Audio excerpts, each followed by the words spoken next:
Kambal Electronic Repair Shop located at Barangay Bautista, Labo, Camarines Norte. Saan ulit? Ingkong mo kong sa Bautista Street, Labo, Camarines Norte. Ay, kuwan, magaling. Kambal Electronic Repair Shop. Mga bro, magandang hapon na. Ayan, at may ginagawa tayo dito, no power. Ayan, at di ko na masyado i-detalye ito mga bro kasi ibibigay na natin yung mga sikreto. Okay, ito yung nasira natin mga bro. No power siya. Anong value nito? 1000 UF 10 volts yan. Pumutok yun mga bro. Ayan, pinalta na natin. Ayan, no power yan. Then pagka power niya, hindi pa rin siya nagana, hindi kasi nailaw itong ilaw niya, lens mga bro. Ayan. Ayan. Bigyan namin kayo ng technique sa pagbubukas nito kasi sinauna naman na to, kaya kahit sino kaya kahit di siya na power, mabubuksan natin yung isang tray na yan sa pamamagitan nitong matulis na bagay. Ito itutusok mo lang yun dyan bahagya, ito, then itutulak mong pa ganun pa kanan.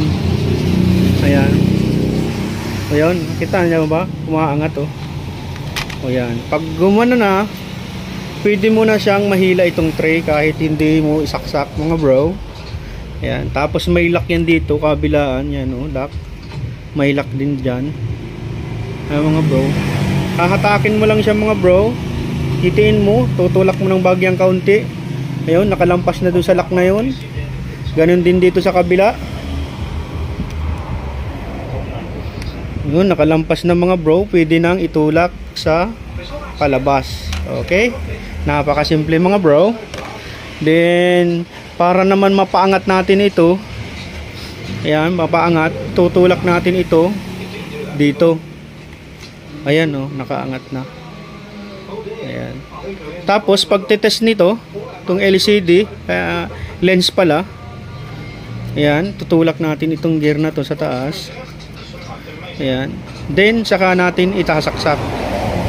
Ayan. Ito okay na to mga bro kasi ang test dito, pag hindi yang gumalaw, kailangan kasi nito umandar ito papunta dito papunta dito, then ma-bounce siya ng 2 beses, babounce itong pataas pababa yung lens, saka siya iilaw.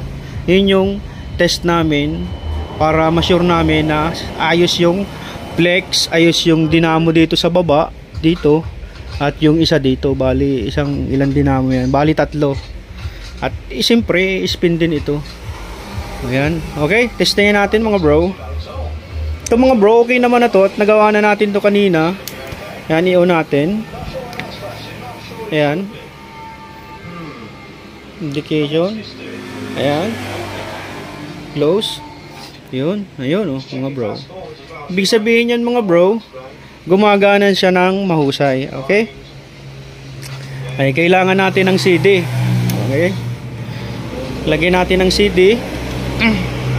Tingnan natin kung play na siya.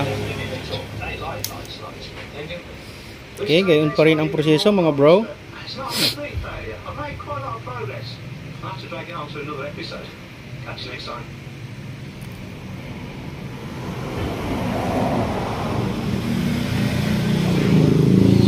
Yan, nag-play na siya mga bro.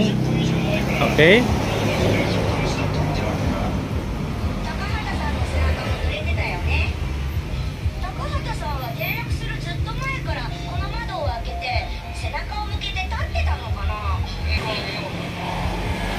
Okay mga bro, balik tayo, isara natin. Yung palang naging problema nito mga bro, kalimitan sa mga ganitong mga BCD, ito lang yung nasisira. Ito mga bro, yan yung na-repair natin kanina. Okay, yan o. Kasi kanina hindi siya nailaw itong lens, hindi nailaw yung lens, hindi napunta dito kasi hindi pa siya nag-switch dito. Kailangan mag-switch itong lens na ito dito sa bounce niya dito sa may switching niya dito para umilaw itong lens at umakyat pa baba.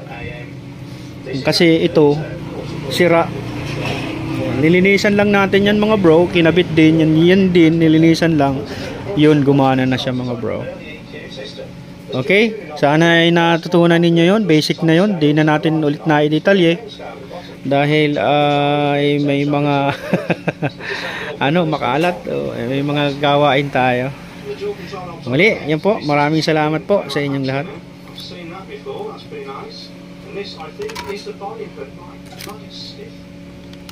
Yeah, certainly needs attention.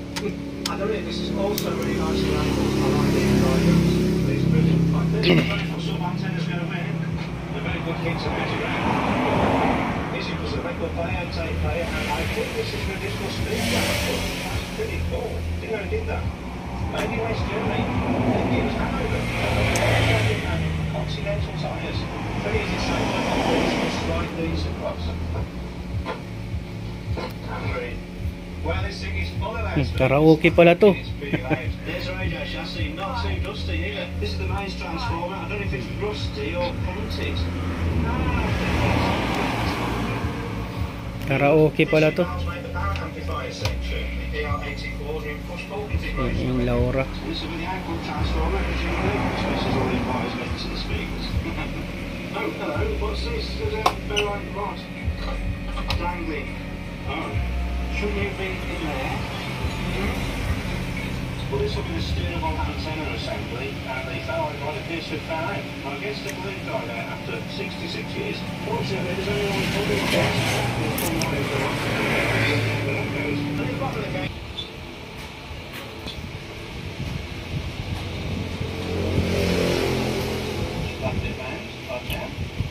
Okay, mga bro, salamat.